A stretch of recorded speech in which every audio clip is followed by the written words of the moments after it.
Yeah, and of course, the more cars you have on the grid, the more fun it is to race against them people. You find someone to play with, different person every single time. So it does have its benefits, and it's just nice to see a full complement of cars, especially when they're Porsches.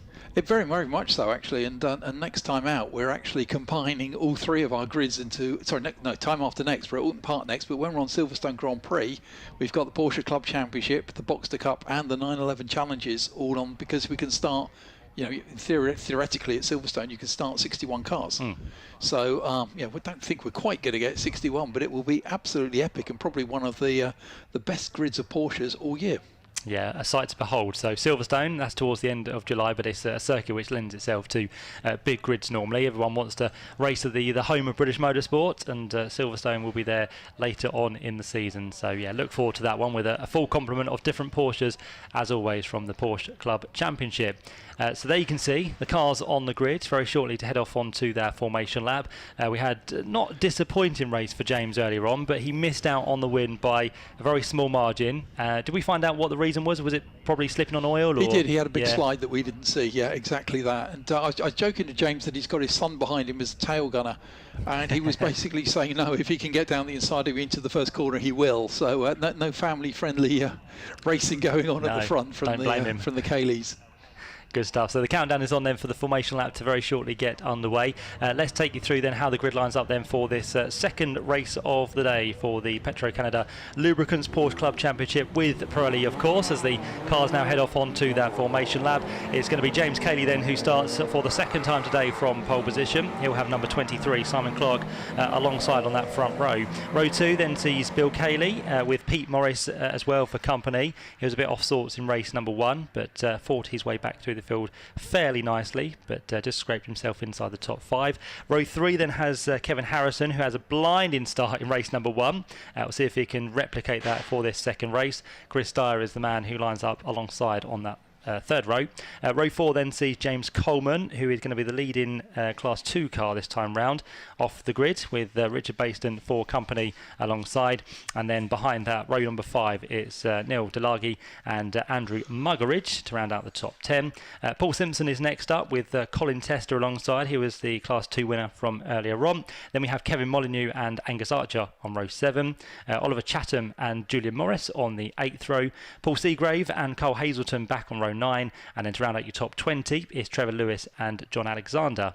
The 11th row is Vince Blacker with Brian Richardson, and Kevin Ludford and Andrew Porter should round out the 24 starters for this second race. Probably 23. I don't think we're actually going to see car number 20, John Alexander, back on the 10th row. Okay. He had problems in race 1, and I think it was turning out to be insurmountable, unfortunately, which is a shame because he's an enthusiastic guy, John. He was actually racing last weekend at Silverstone in an Austin Healey. Bit different. Yeah, very, very much so. Even the engine's in a different place. So a man who enjoys his cars and enjoys his racing, and it's a delight to have about. Indeed, indeed. So as we said, it was a cracking start earlier on for the man who starts this time on the third row of the grid. Kevin Harrison got himself through very nicely indeed. So we'll be hoping for much of the same things here. And of course, that finishing position from race number 1 brings him a little bit closer in the championship to Pete Morris as well, doesn't it? It does. And quick starts are a bit of a speciality of Kevin's. He's always been renowned for it. I've actually seen him start from the second row at Brands Hatch and lead into the first corner. Well, that's an accolade, isn't it, to get that done, especially at Brands Hatch. Very, very much so, yeah. So it's almost a standing joke between us that whenever I mention it in commentary, he manages to pull it off. So I'm going to start charging him very, very soon. Indeed. So the lovely livery of James Caley works its way now under the bridge. So that's the Porsche 997 C2S, which looks glorious in that racing green. Effectively the Lotus colours, aren't they, I'd say? That they are, and this is essentially the Caley's local circuit, so maybe there's a link there. I hadn't actually made that link myself yet, to be quite honest. I will try and ask the question at some point.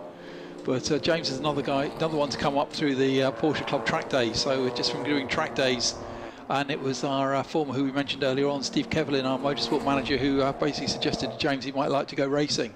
So it's fantastic to have people like that here and being so successful.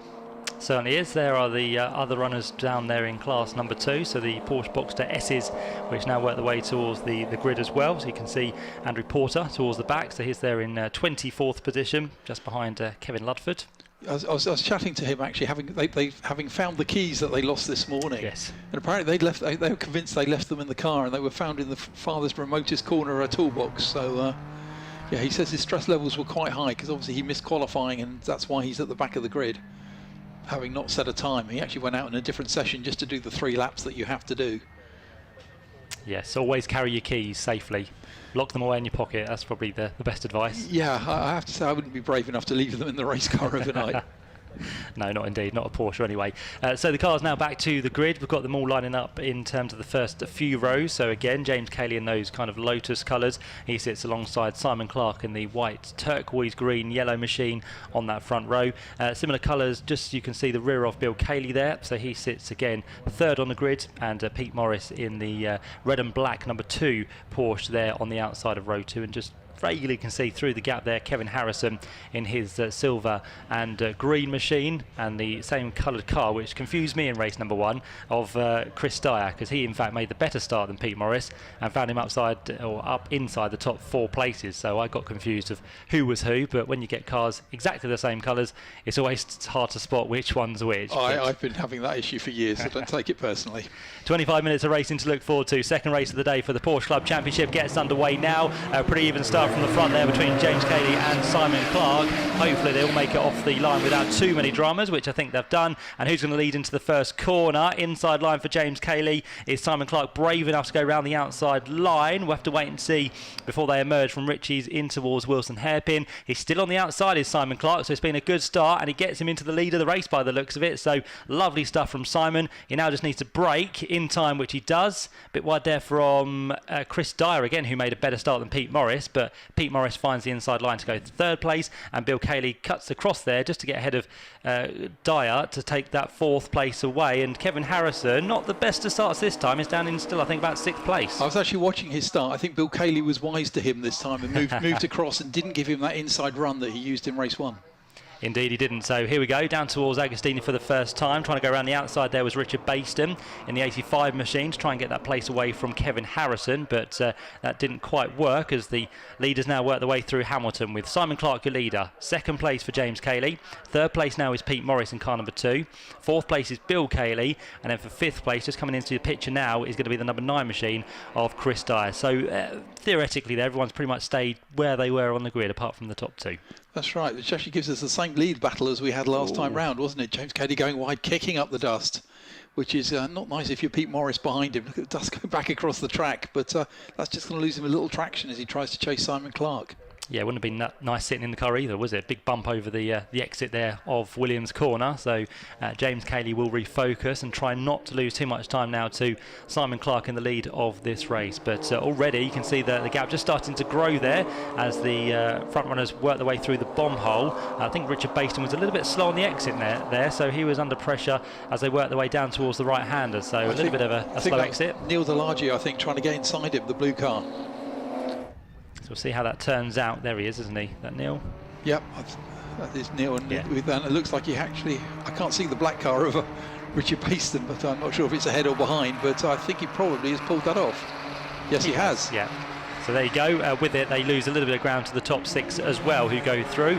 Clark led the first lap by 1.2 seconds, so that's fairly healthy for the race leader after that good start in the 996. Managed to keep the 997 at bay as they headed their way up towards turn number 2. So Simon Clark will be happy with that. Now looking to try and retaliate with 2 race victories, of course. He missed the previous 2 rounds, as Paul said earlier, due to health issues, but back on form straight away here this weekend. And already, as I said, sitting in a very nice position there in the lead to try and take what could be the first double victory in one weekend. Certainly will be this year. Yeah, it's been very, very competitive, and he's starting to ease away from James Caley, isn't he? Definitely is, and that's going to be interesting because that's not what we saw. Certainly in the last race, and when it dried out again in the final part of the race, James Caley was able to reel him back in. And to be fair, looking further back to 3rd place, Pete Morris, it's nice to see he's got a better start this time as well, hasn't he? Yeah, did have a great few laps earlier on, Pete, which is unlike him. He's one of the stalwarts of the series. Very, very quick, very, very experienced driver. So through they go at Oggie's corner. Pete Morris is up in third place, although he's still under pressure here from Bill Caley. So again, Bill's having a bit of a better run in race 2 compared to race number 1. So we'll see how those two shape out as they head their way onto the Bentley Straight once more, as the top 2 look to be closing the gap, but I think that's again quite deceptive for the camera there. It looks closer than it actually is as they head under the bridge, but top 6 just starting to pull away. Watching our coverage again there. It is, yeah. Watching the excellent coverage. It doesn't really add such an element to the races to be able to watch them like this as they are happening. But so looking down there at the Class 2 battle, that's Paul Simpson, who's running second in Class 2 with Colin Tester right behind him. And it's James Coleman a few lengths clear, heading Class 2 out in front of them. Yeah, so this is kind of being a repeat of what we've seen so far this season. Colin Tester, James Coleman, Colin Tester, James Coleman, Colin Tester, ... But James Coleman, as you said, in the lead of the minute. So it's been one or the other, first or second in every race so far. Two very, very experienced and quick racers. And I was talking to James Coleman, and the car that Colin Tester's bought is actually reputedly the most successful Boxster ever, having taken numerous wins and 5 championships in different series. But so Colin didn't apparently know what he was buying. Of course he didn't. A man of his calibre, surely he would have done. Up across the line he goes. He's currently behind Paul Simpson at the minute, so Colin Tester sits there in what's going to be third place in class, Simpson in second, and Coleman near enough 2 seconds up the road now, so he's got a fairly comfortable lead as it stands as well. This is a good fight. This is the 44 machine of Andrew Porter. He's got for company the number 30 machine as well at the minute, so we'll see how that all shapes itself out as they work their way up towards the Wilson hairpin. But again, very close in terms of the top 10 of Class 2. As they all pile their way through the hairpin.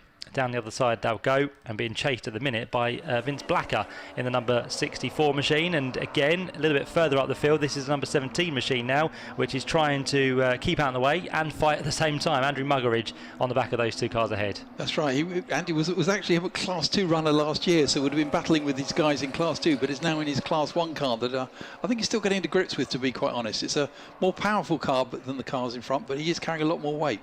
And that's a change as well, because Colin Tester's just got through into second place. So Paul Simpson now dropped down in the 88 machine, and it's the Muggeridge car who's now right onto the tail. So this has cleared Colin Tester to have a little bit of clear room up ahead of him to now try and close down in on the race leader of Division 2, or Class 2 I should say, which is James Coleman. So that's good news for Colin, isn't it, to try and get his teeth stuck in for this second race. Very much so. He had a 1-point-second advantage, James Coleman, last time through. So I think once Colin Tester can get that, as you say, that crucial clear track, put the car where he wants to on the track, and it's going to be interesting to see what happens from then.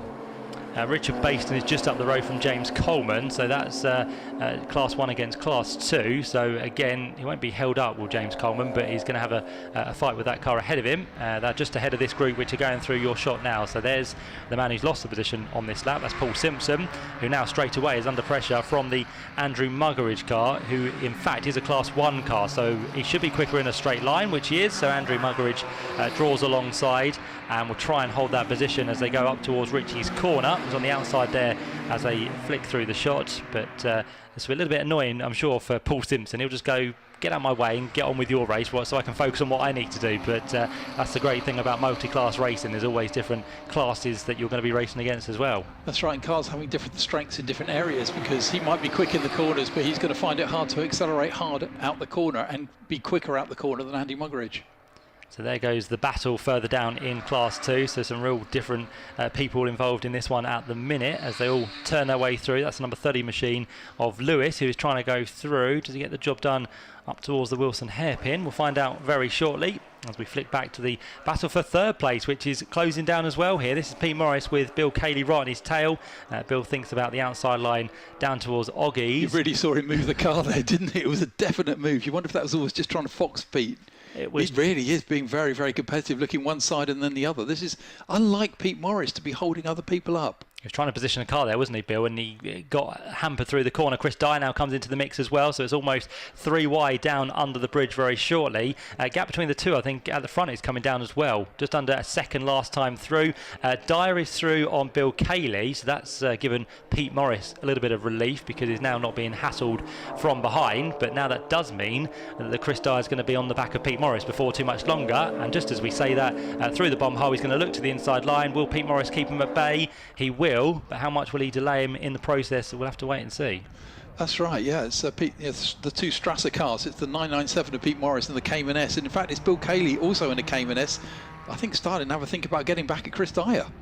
Certainly is. And who's on the back of them? I think that's going to be Delagi, isn't it? Number 62. No, it's not. It's number 16, Kevin Harrison. So here's the one on the back as they head up towards the line this time. Let's see how this all unfolds. Harrison goes to the outside, Dyer to the inside. Bill Caley's got back through, and Harrison now tries to chuck one to the inside as sensible as possibly he can do, and they all avoid any contact, which is great. So we make it through unscathed. This is all four, by the way, the final step on the podium. So it's quite important, to say the least, I think. There was that moment when they spread out three wide, and I thought this isn't going to end well. But you're quite right. Then they were all suddenly got sensible, didn't they? Realised how much parts cost for these cars and thought, yeah, I won't dive down there. It's not going to be that sensible.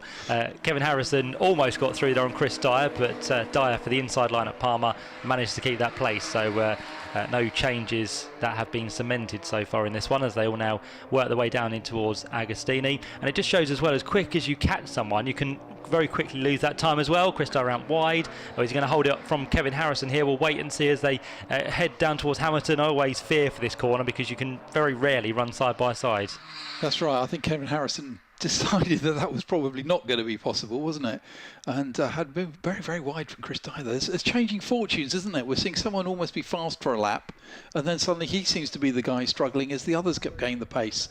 But looking at this, it's I think 0.8 of a second last time across the line between the lead pair as Clark leads James Caley, and it's probably about the same distance. But again, all the Cayleys suddenly looking very, very racy as we're looking at Bill Caley now chasing Pete Morris. Yeah, quick on a straight line is Bill in that Cayman, so he claws the gap back on Pete Morris, but can't still find a way through. But let's see what he can do through here. Looks very quick through there. I think Pete's struggling in corners, isn't he, for some reason? So he again goes defensive down towards Coram. Chris Dyer now is back with him as well. So 3 for third place as they reappear in sight. Chris Dyer takes the widest of lines through Coram. Almost chucked it out onto the grass, but stays there just behind Bill Caley. And Kevin Harrison is also the man just to watch behind them as they head up towards the line to complete lap number 5. Gap at the front is now down to 3/4 of a second, so even more time, not much, but more time now being taken out by James Caley in that second place. That's right, James just that fastest race lap to date going last time through, but only by a fraction. He did a 2:04. In fact, they both in the 2:04.7, so evenly matched at the front. Certainly is right. Nearly another move there as well from Chris Dyer. He was again all over the back of Bill Caley on the run down towards the Wilson hairpin. So we'll try and pick up that again very shortly. There go your top two. Still Simon Clark and James Caley.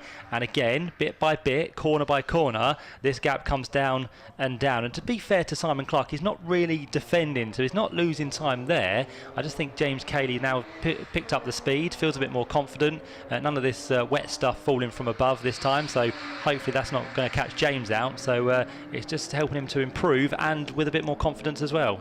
Very much so, and in fact those are easily the 2 quickest cars on the track. They're almost 2 seconds quicker than anybody else, so that's hence allowing them to pull almost 9 seconds clear now. But yeah, ridiculously evenly matched, that pair. Certainly are. They head now onto the Bentley Straight once more. 13 minutes to go, so not quite at half race distance just yet in this second race, but gap continues to come down from James Caley. He looks to the inside, but he's not quite close enough, I don't think, to make a move. I say that, and it got closer and closer as they came under the bridge there, but stay they are for first and second. Who's having to defend this time? Bill Caley just slightly there from Kevin Harrison, because he's right onto the tail now of the second green and gold machine, and Chris Dyer has now dropped down to 6th position, and Pete Morris, just for now, has escaped those 3 cars behind. And for once, I think for the first time in 2 or 3 laps, that's allowed Pete actually probably to take the optimum line through the bomb hole and into Coram, and not be under pressure. Previous times he's been very defensive through there, hugging the inside just to stop Bill Caley sticking his nose in. Yeah, maybe a chance for a bit of water, maybe a nice biscuit to eat while they all battle behind, and then before you know it, they'll be back on his case once again. But Pete Morris, for now, just about hanging on to 3rd position in this race as we draw our attention back to Class 2. Some of the other runners to look out for here at the minute. There's Andrew Porter just going through pitch up in car number 44. And Carl Hazelton having a long look down the inside of Julian Morris, but not being able to pull it off. No, not at the minute. So this is for 16th, 17th and 18th places. Just off the tail there is the 24 machine as well. So Cole Hazelton is turning his way through the right-hander, but this is close at the minute between these two cars. Back towards the front, 3rd, 4th and 5th and 6th once again. Pete Morris, as I said, didn't have too much of a break, did he? Because straight away Bill Caley is with them once again. Kevin Harrison looking threatening as well as they turn their way on towards the short straight down towards Agostini. Bear in mind, Kevin Harrison got a podium in the earlier race and was quite a way up the road here, but this one he's just struggling, isn't he, just to find his way through, just being held up slightly as they work their way down towards Hamilton. That's right, he wasn't able to use his speciality of getting off the line because Bill Caley, I think, was just too wise to him. He wasn't going to fall for it twice, and that's left Kevin Harrison, I think, pretty much where he started position-wise, so not a lot of change up there, but still those leaders now with an almost 10-second gap, that lead pair, as the guys behind battle. But Pete Morris, I think, has almost got a little bit of breathing room now. Yeah, wait for that one to re-emerge as this fight continues as well, a little bit lower down the field. Vince Blacker going very deep into Wilson's hairpin. Yeah, this is Class 2 again, isn't it? So Vince Blacker trying to recover through the field on the number 24 machine of Hazelton there. So down through Palmer they turn once again, but that one now has settled down as well by the looks of it as they head down towards Agostini. Class 2, by the way, still being led by James Coleman. He's got Andrew Muggeridge between himself and Colin Tester. So again, just like race number 1 where Colin Tester pulled away, I think James Coleman's doing exactly the same. Exactly the same. It's almost just like the same script with just the names the opposite way round. And strangely, that's how it's been all season. As I say, there's always been one of those pair who've been first or second. Certainly has. So there we go. The leaders, by the way, have just gone through again. The gap hasn't fluctuated at all. It's always been now since we've had this battle less than a second. And across the line, Pete Morris is about to lose his 3rd place surely here because Bill Caley goes to the outside line up towards Ritchie's. Kevin Harrison comes to the inside line, 3 into 1 at Ritchie's corner. Oh my God, that's a big hit there because Bill Caley was unsighted with what came across the front of him. It was the car of Pete Morris who just was trying to avoid the inside of Kevin Harrison, and with that, Bill Caley had nowhere to go. So he clips the rear of Pete Morris's car, and I wonder if Pete Morris possibly had some damage as well because that was a fairly hefty hit. It was a big hit, wasn't it? I didn't really see which direction Pete's car went. Other than that, we can see Kevin Harrison there and Chris Dyer. So they were the other 2 cars around. Does look like Pete Morris is still just behind Kevin Dyer. Yeah, Chris Dyer, sorry. Yeah, he's kept up the speed. Just wondering what's kind of wrong with it would have been the left rear, wouldn't it? So you can see the marks of what's happened because there's a rear bumper which is trailing on Pete Morris's car. We'll see that as he comes through shot. There it is. So that's where Bill Caley unfortunately ran into the back of.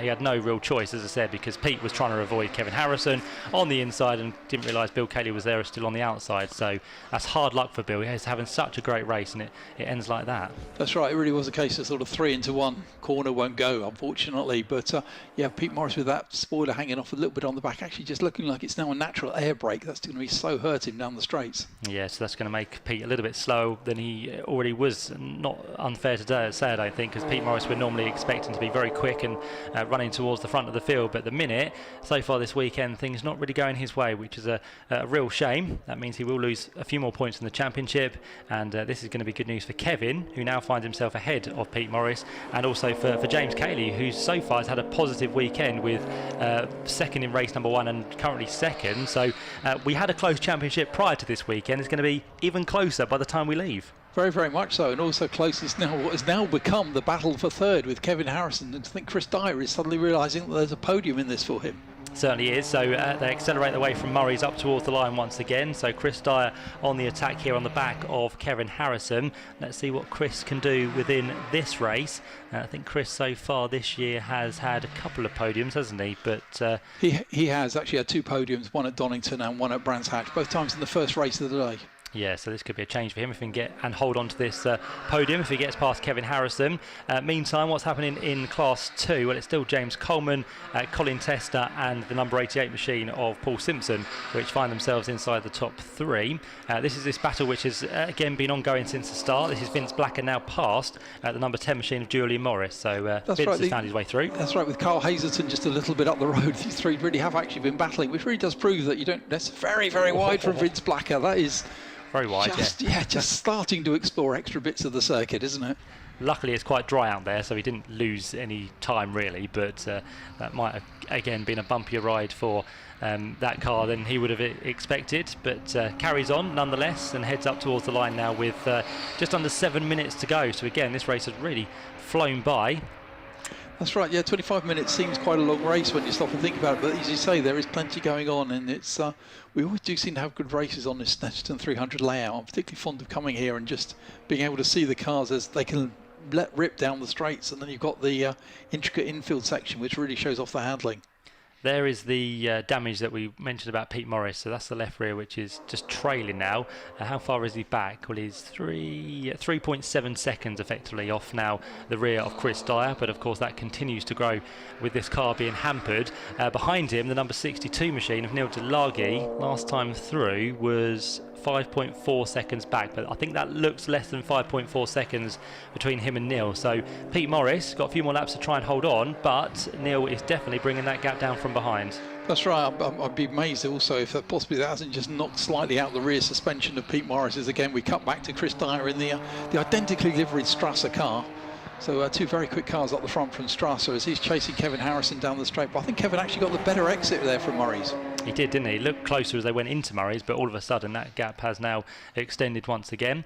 Simon Clark has been recorded as the quickest lap of the race, 2:04.626. That was a few laps to go now, last time through. Just looking at the times, the gap between the top two came down by 0.2 of a second. So this is going to be interesting here. Is James Caley saving something for the latter stages of the race, or is Simon Clark just being sensible here? I'm not too sure which way this is going to go, but James, as we keep saying, has been less than a second over every single lap so far. Very much so. In fact, there was a little bit of a slide from Simon Clark as he just exited Agostini there. So I'm just wondering if his rear tyres, he's been working them quite hard. But then again, James Caley's in the newer 997, so that's the newer version of the 911.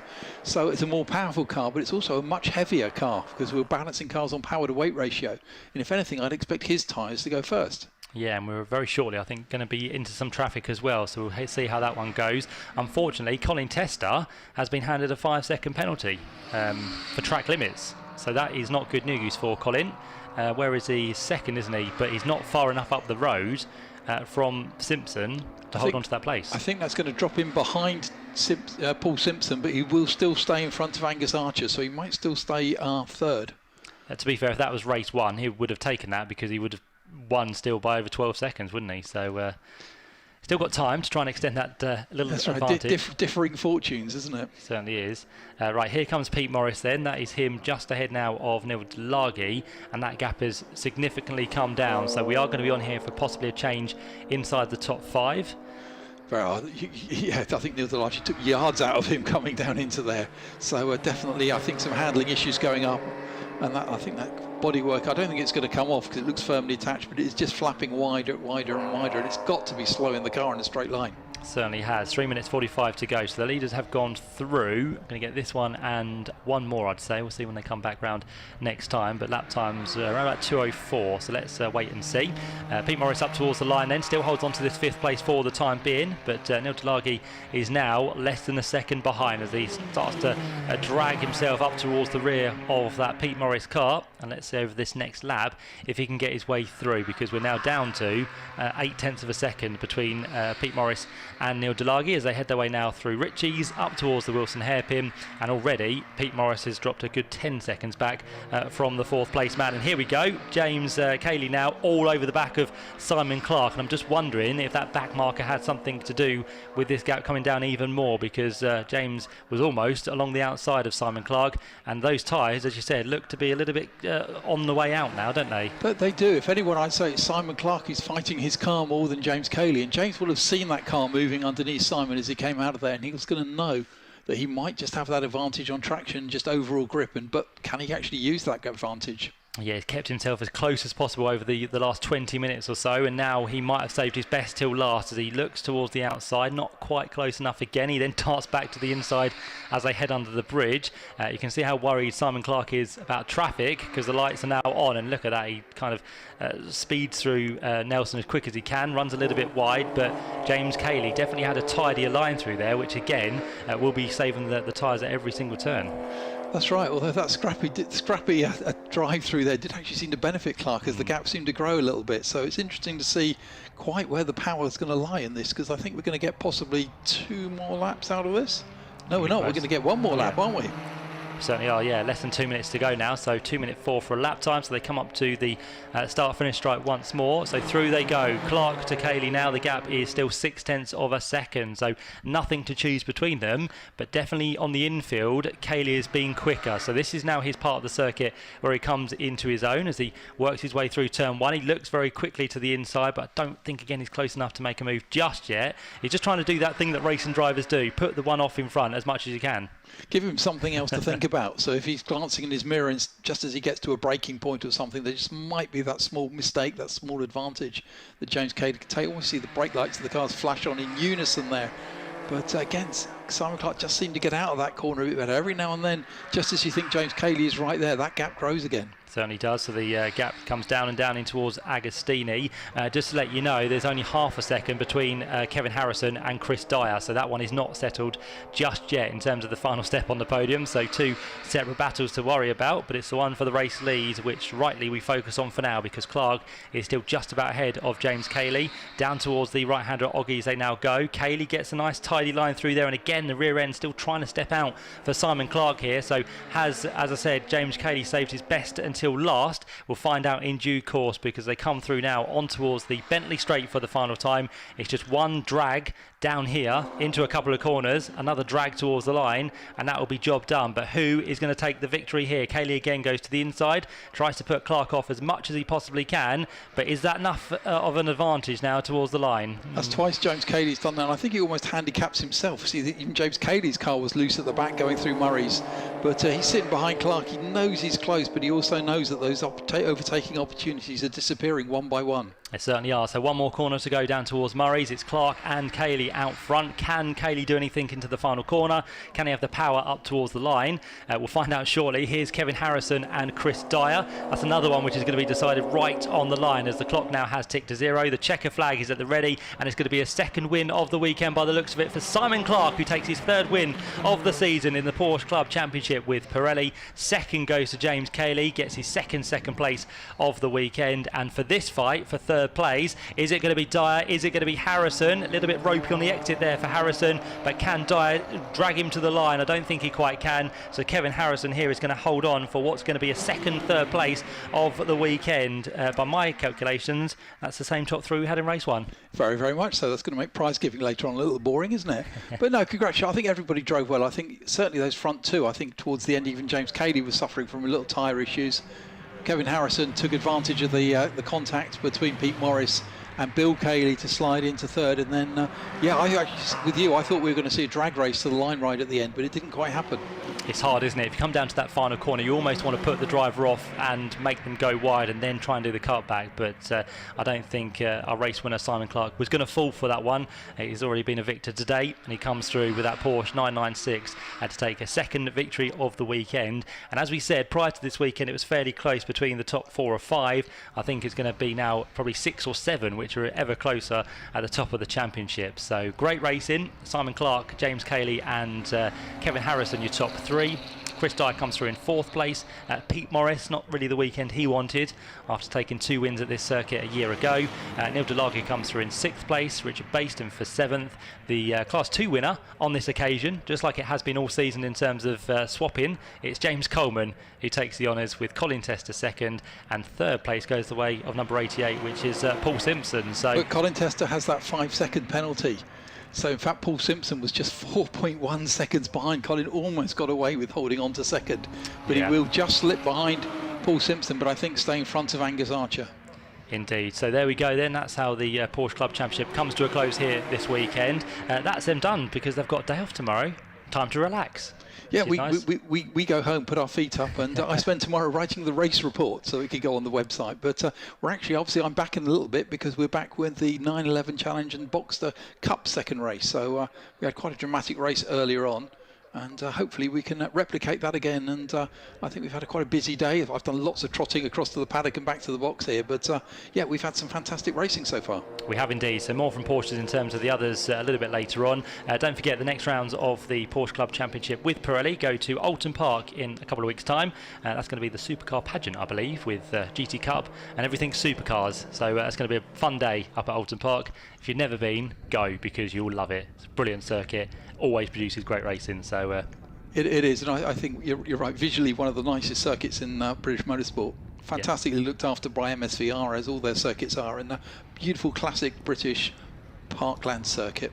Indeed. So Alton Park the next round for this championship. Silverstone, the Grand Prix circuit, as Paul said earlier, it's going to be a combined grid of all four classes, so it's going to be absolutely fantastic over there.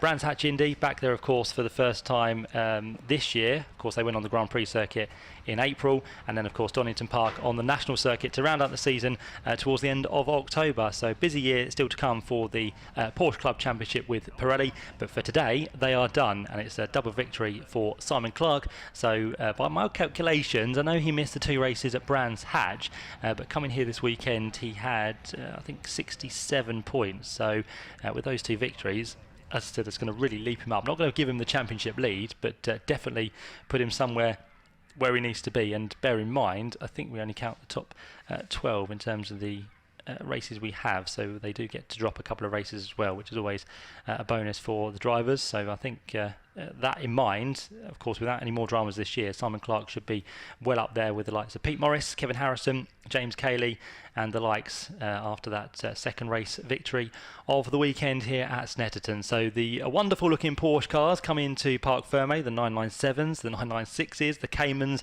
and of course the Porsche Boxsters as well.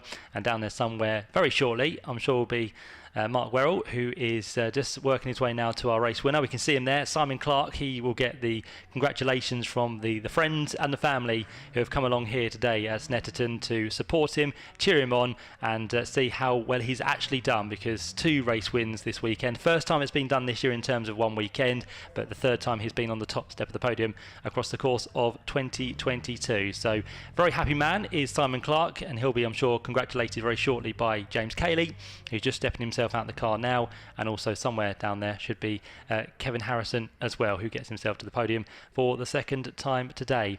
So there we go, that's Porsches. They're all down there in Parc Fermé, and hopefully very shortly, once the photos have been taken and all the celebratory occasions have been completed, and the fist bumps and the number ones and all the rest of it, he should be good to go. So down there with him is Mark Werrell.